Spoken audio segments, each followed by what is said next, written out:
Fala galera, tudo tranquilo? Bom, espero que sim. Estamos iniciando mais um vídeo para o nosso canal Exatas com Eugênio. E seguinte galera, nesse vídeo aqui vou dar sequência com o nosso quadro Bisurando o PISM. Aquele quadro onde eu falo sobre todas as matérias que caem na prova do PISM de uma maneira mais específica, beleza? Bom, no vídeo de hoje a gente vai falar sobre a prova de História do PISM 2. Basicamente eu vou destacar com vocês as matérias que caem na prova, além disso eu vou passar algumas dicas de estudo e no final do vídeo eu vou trazer para vocês um dado estatístico dos últimos 5 anos de prova, onde eu vou elencar os tópicos mais recorrentes e também os tópicos menos recorrentes. Beleza? Bom, agora sem mais delongas, vamos iniciar a nossa análise. Para que todo mundo consiga enxergar o que está sendo dito no conteúdo programático, eu vou dar um zoom na tela, beleza? Então vamos lá, galera. O conteúdo de História do PISM 2, ele começa na parte de formação do mundo contemporâneo. E quando a gente pensa em formação do mundo contemporâneo, o primeiro tópico a ser visto é a chamada crise do antigo regime. E o que foi a crise do antigo regime? Foi basicamente a crise, a decadência das bases do antigo regime. E quais eram as bases do antigo regime, Eugênio? Política mercantil e o absolutismo monárquico, beleza? Então, isso daí tudo compunha as bases do antigo regime. Então, o primeiro tópico que a gente vai ver nessa parte de formação do mundo contemporâneo é a chamada crise do antigo regime. Depois, a gente vai ter o ideal iluminista. O iluminismo foi basicamente um movimento intelectual que criticava as bases do antigo regime.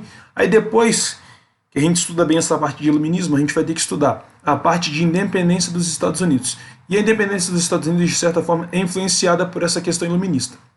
Beleza? Aí depois a gente vai ter a Revolução Francesa e também o Império Napoleônico, né? Tem lá a França pré-revolução, tem a França durante a Revolução, 1799 a 1899, aí depois vai ter lá o Império Napoleônico, o golpe do 18 Brumário, beleza? Isso aí tudo a gente vai ter que estudar bem.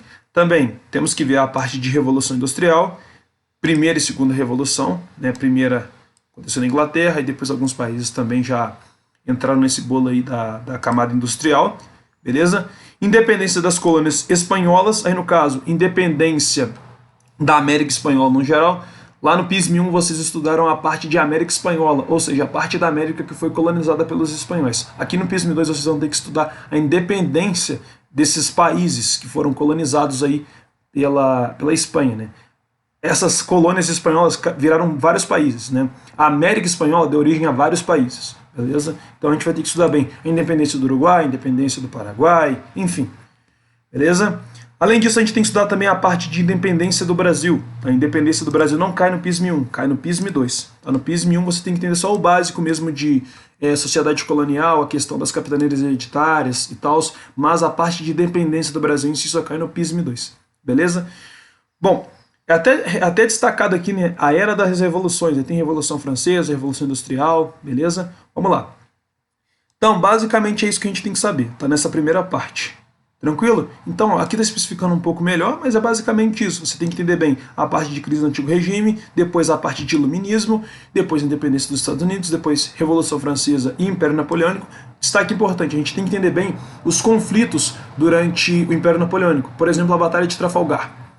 Também teve a questão do bloqueio continental. O bloqueio continental, por exemplo, foi o fato que fez com que a família real migrasse para o Brasil, devido ao bloqueio continental. Então a gente também tem que entender bem essas relações entre os conflitos durante o Império Napoleônico com a questão do Brasil. É importante você saber isso também, belezinha? Vamos à sequência. As Américas no século XIX. Aqui no caso, galera, a gente vai ter que entender bem a formação dos Estados Nacionais na América Espanhola, tá? Formação dos Estados Nacionais no Uruguai, na Colômbia, no Chile, beleza? Então a gente vai ter que entender bem isso aí, tá bom? E, além disso, a gente vai ter que entender bem a parte de guerra de secessão norte-americana, tá bom? Também é chamada de Guerra Civil Americana. É uma guerra que envolve basicamente o norte e o sul dos Estados Unidos, né? Enquanto a gente tem o norte sendo mais voltado para a industrialização e para uma agricultura voltada para a subsistência, a gente vai ter o sul com uma política escravista e com uma agricultura voltada para o mercado externo. Então eles vão entrar em conflito. Isso daí foi conhecido como Guerra de Secessão Norte-Americana, beleza? Bom, uma observação legal. A independência das colônias espanholas ela vai ser feita por alguns camaradas que vão ser chamados de Libertadores da América. Daí vem o nome da competição de futebol, Libertadores da América. Vem desse processo de libertação das colônias espanholas, beleza? Então o torneio Libertadores da América vem justamente daí, belezinha? Só uma curiosidade mesmo, tá bom? Então, ó, essa segunda parte, basicamente, você vai ter que entender bem a formação dos Estados Nacionais na América Espanhola e também a questão da Guerra de Secessão Norte-Americana. E também entender bem as consequências da Guerra de Secessão Norte-Americana, tá? Belezinha? Show de bola? Vamos descer um pouco. Agora, Brasil no século XIX. Brasil no século XIX, galera, basicamente a gente vai ter que entender bem a questão do império, né? A gente vai ter o seguinte: a gente vai ter lá o primeiro império, depois a gente vai ter o período regencial, que foi basicamente o intervalo entre o período que Dom Pedro voltou para Portugal e Dom Pedro II assumiu. Teve lá o primeiro império, período regencial e depois teve lá o segundo império. Então, basicamente, a gente vai ter que entender bem essa questão do império, tá? Entender bem os períodos, tá? Essa parte de império é bem tranquila, tá? Então, vamos lá. Construção do Estado Imperial Brasileiro, a gente vai ter que entender bem como foi formado o império, tá?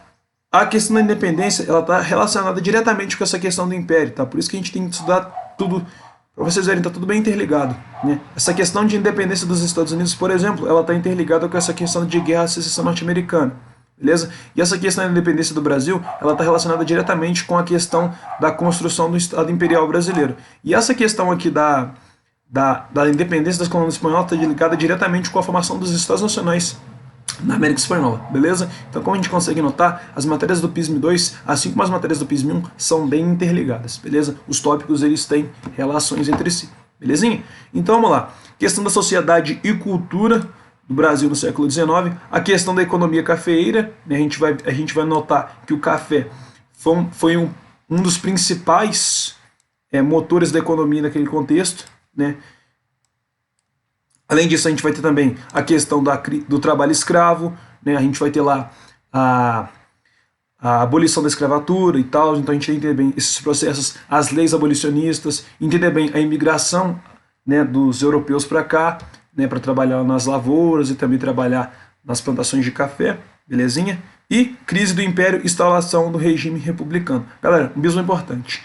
Vocês não precisam estudar a parte de república, tá? Vocês só precisam entender o que gerou a crise do império e quando foi instaurada a república. Vocês não precisam saber, por exemplo, a República da Espada, a República do Café com Leite. Isso daí é matéria de PISM 3, tranquilo? Estou deixando vocês bem atentos com isso, porque muitos alunos acham que tem que estudar a parte de república. Não, você só tem que entender o que causou a crise do império e depois, né, quando foi instaurada a república, mas não precisa necessariamente saber a parte de república em si. A primeira república que a gente vai ter é a República da Espada, com Marechal Deodoro da Fonseca, beleza? Então, basicamente é isso. Agora vamos lá. Para a gente encerrar, né, o último tópico, né, uma parte ficou cortada aqui. Uma parte ficou cortada aqui no documento, mas não tem problema não.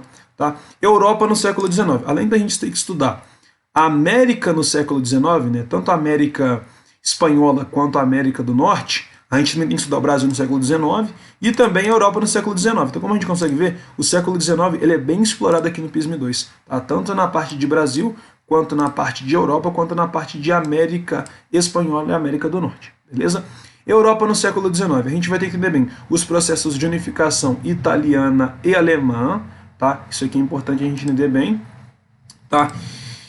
Então a gente vai ter que entender como se deram esses processos. Além disso, a gente vai ter que saber entender bem os ideais políticos e sociais do século XIX, o contexto de liberalismo, socialismo, a questão do movimento operário, anarquismo e comunismo. Isso aí tudo são ideais políticos do século XIX. Tá? Na minha prova, inclusive, cai uma questão sobre anarquismo, né? Geralmente, quando esses ideais são cobrados na prova do PISM, são cobrados de maneira bem tranquila. Basta você interpretar bem uma imagem e entender qual é o conceito que você consegue resolver a questão. Tá bom? Então, vamos lá. Ó. Ideais políticos e sociais do século XIX. Beleza? Tranquilo? A questão do imperialismo e neocolonialismo na Ásia, América e África também. Mas o que é neocolonialismo, Eugênio? Galera, o colonialismo ele aconteceu entre os séculos XV e XVI. O que foi o colonialismo? Pô, os países europeus colonizando parte da América. Né? Teve lá a América Espanhola, a América Portuguesa e também a América Inglesa.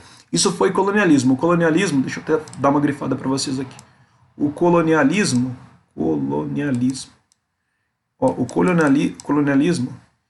ele aconteceu entre os séculos XV e XVI. Beleza? Isso aí a gente chama de colonialismo. Agora, o neocolonialismo, também chamado de imperialismo, são nomenclaturas que se equivalem, então são nomenclaturas sinônimas. Ele aconteceu entre o século XVIII e o século XIX.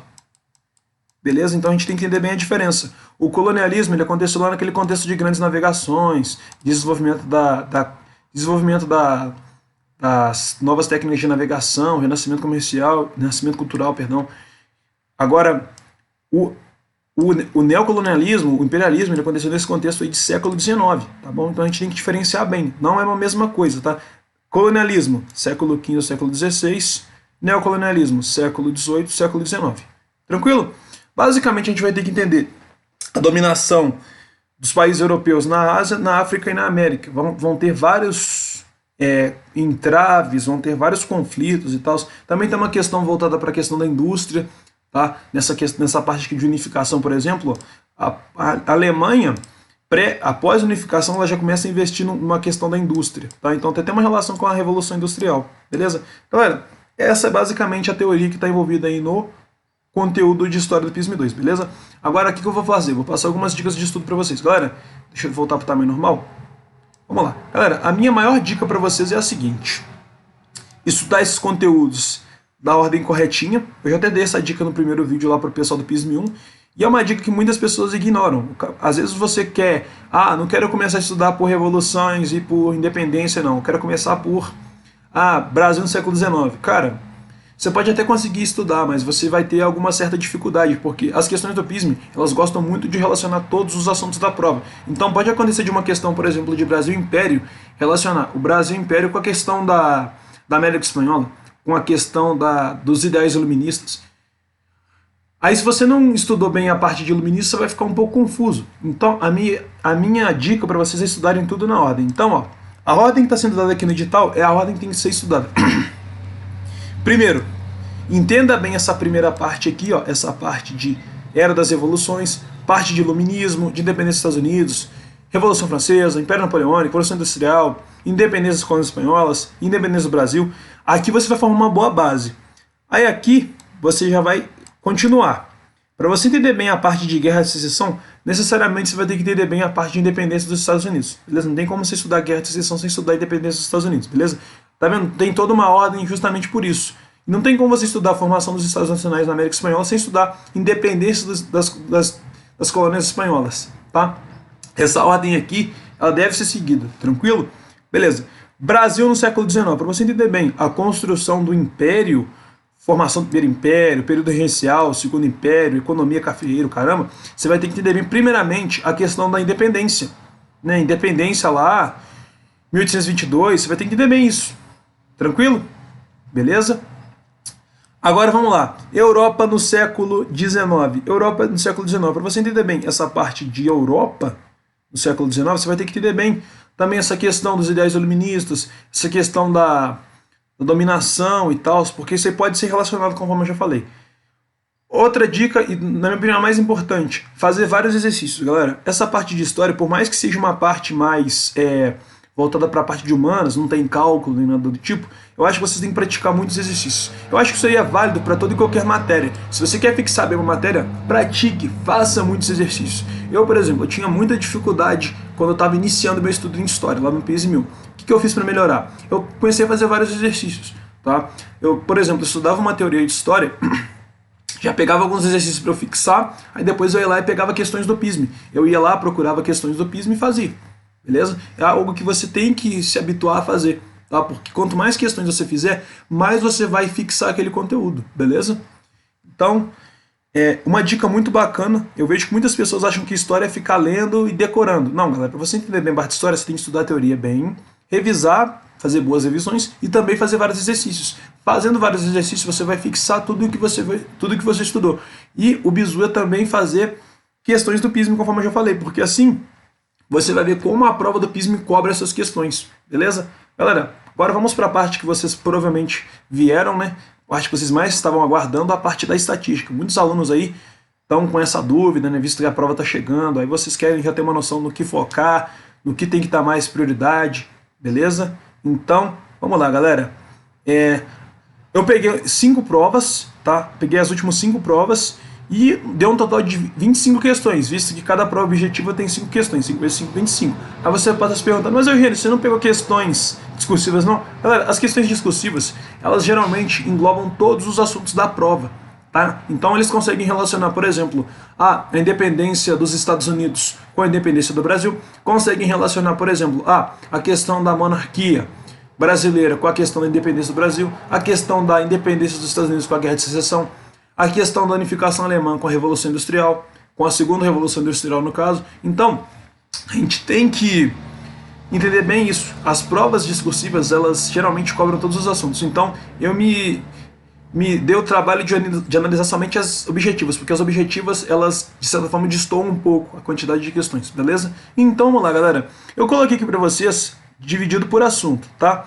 Aí aqui no caso teve uma pequena divergência, né? Aqui nessa primeira parte eu coloquei crise do antigo regime, certo? Aí aqui embaixo eu coloquei formação do mundo contemporâneo, mas é a mesma coisa, tá, gente? Só para deixar bem claro, formação do mundo contemporâneo e crise do antigo regime é praticamente a mesma coisa, tá? Se a gente for olhar aqui no conteúdo programático, tá, ó, formação do mundo contemporâneo, crise do antigo regime, tá? É a primeira parte que eu falei para vocês. Quando eu estou falando de formação do mundo contemporâneo, estou falando de independência dos Estados Unidos, independência das colônias espanholas, Revolução Francesa, Império Napoleônico, Revolução Industrial, independência do Brasil, beleza? Então vamos lá. Vamos voltar aqui, vamos olhar o número de questões. Então, ó, essa parte de formação do mundo contemporâneo, crise do antigo regime, independência dos Estados Unidos e tal, teve um total de 7 questões nos últimos 5 anos, tá bom? Parte de Estados Nacionais na América, Estados Unidos no século XIX. Teve um total de 4 questões, tá? Então, ó, eu separei ali por partes do conteúdo programático, tá? Então, ó, essa primeira parte aqui está englobando independência dos Estados Unidos, independência do Brasil, enfim, eu já até expliquei isso melhor. Essa segunda parte aqui está englobando Estados Unidos do século XIX e também independência das colônias, independência não, né? Que formação dos Estados Nacionais na América Espanhola, 4 questõezinhas. Agora, o tópico mais recorrente, sem dúvida, é o Brasil no século XIX, tá? Tivemos aí um total de 10 questões. É como se a cada prova tivessem 2 questões de Brasil e Império. Beleza? Brasil no século XIX, no caso, né? Aí a gente vai ter a questão do Império, o período regencial e também a crise do Império. Beleza? Agora, Europa no século XIX. Unificações italiana-alemã e o neocolonialismo. Aqui eu esqueci de colocar os ideais políticos e sociais do século XIX, mas estão inclusos aqui também, tá? Tivemos aí um total de 4 questões. Belezinha, galera? Bom, agora vamos olhar uma análise percentual da coisa. Para você fazer uma análise percentual é bem simples. Basta você fazer o seguinte, ó. 25 questões representam 100%. Então, X questões... uma questão vai representar X%. Você multiplica o número de questões por 100 e divide por 25. Assim você vai saber a porcentagem. Beleza? Então, olha só. Brasil, no século XIX, representa 40% das questões dos últimos 5 anos. Estados Nacionais... Na América Espanhola, Estados Unidos no século XIX, 16% das questões. Europa no século XIX também, aí, ó, 16% das questões. Tranquilo? Formação do mundo contemporâneo, crise do antigo regime, independência dos Estados Unidos, iluminismo e tal, 28% das questões. Galerinha, basicamente era isso que eu queria passar para vocês. Espero do fundo do meu coração que vocês tenham gostado do vídeo e, sobretudo, entendido aí quais são os assuntos mais recorrentes, quais assuntos vocês devem dar uma atenção maior. É isso. Valeu, fiquem com Deus, não se esqueçam, fé na missão, foco na aprovação, tamo juntão.